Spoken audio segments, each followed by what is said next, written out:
Halo teman-teman, perkenalkan nama saya Silva Anidia Seketon Holbi. Jadi pada kesempatan kali ini saya akan menjelaskan mengenai transmisi digital dan analog. Transmisi digital dan analog. Transmisi adalah proses pengiriman dan penerimaan data antara dua atau lebih perangkat elektronik melalui suatu media transmisi. Sinyal ada yang berbentuk digital dan berbentuk analog. Beberapa perangkat elektronik sangat bergantung pada sinyal. Ketika sinyal terkirim, terkadang sinyal sering menurun kualitasnya. Penurunan kualitas ini disebabkan oleh yang pertama ada delay distortion atau distorsi kelambatan. Hal ini terjadi karena ketidakcocokan kecepatan dan frekuensi dari penerima dan pengirim. Yang kedua ada attenuation atau atenuasi. Terjadinya atenuasi karena jalur yang panjang sehingga menyebabkan kehilangan kekuatan. Yang terakhir ada noise atau derau. Noise adalah gangguan yang terjadi secara acak terhadap sinyal analog atau digital yang menyebabkan berkurangnya kualitas sinyal. Derau dibedakan menjadi 4 jenis, yaitu thermal noise, intermodulation, coarse talk, dan impulse. Berikut ada beberapa macam contoh transmisi digital dan analog.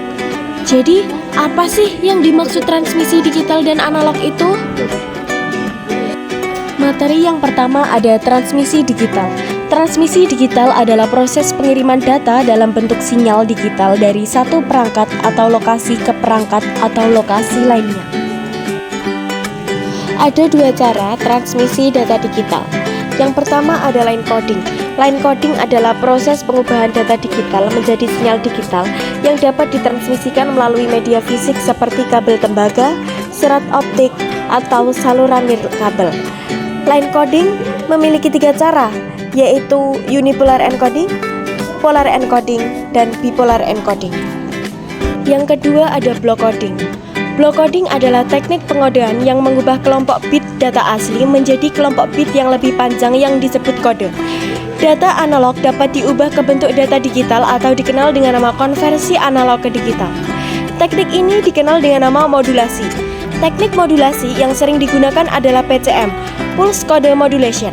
PCM adalah teknik mengubah gelombang analog menjadi data digital.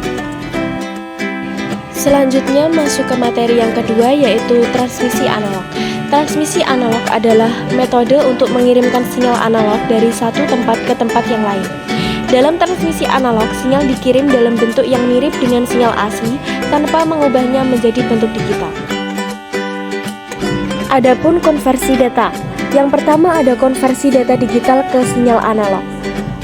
Konversi data digital ke sinyal analog dapat dilakukan dengan 3 cara, yaitu amplitude shift keying, frequency shift keying, dan phase shift keying.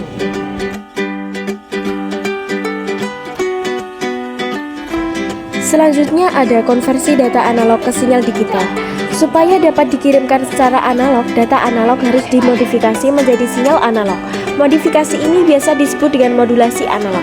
Konversi data analog menjadi sinyal analog dapat dilakukan dengan 3 cara, yaitu amplitude modulation, frequency modulation, dan phase modulation.